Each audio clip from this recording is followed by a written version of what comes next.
Well, the data comes, Sue, just as the Federal Reserve kicked off its first policy meeting of the year today. So is the Fed any closer to raising interest rates? Steve Liesman looks for answers.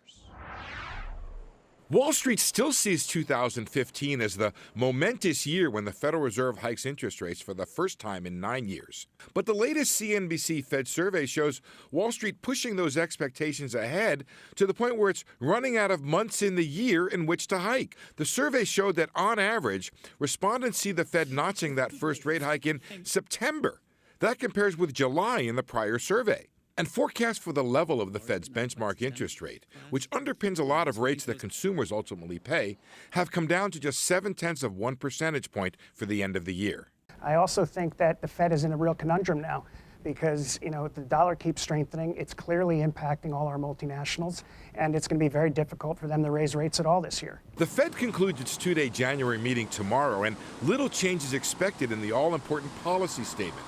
The Fed should still say it remains, quote, patient before raising interest rates. Fed Chair Janet Yellen has said that means at least 2 meetings before rate hikes. The Fed faces not only global uncertainty, but also declining inflation, spurred by lower oil prices and weak overseas growth.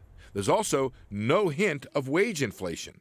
So while some are sticking to their prior calls that the Fed will hike this summer, they still believe the Fed will move very cautiously once it starts. I think it is facing this uncertainty between a healing U.S. economy and a weakening global economy. And let's not forget there are also the geopolitical factors. I still think they'll hike during the summer. They'll go very slowly. What's clear is that the majority of the Fed had a plan to raise interest rates this year. That could still happen. But the data that would support a hike, stable to rising inflation and rising wages, is so far failing to cooperate. For Nightly Business Report, I'm Steve Liesman.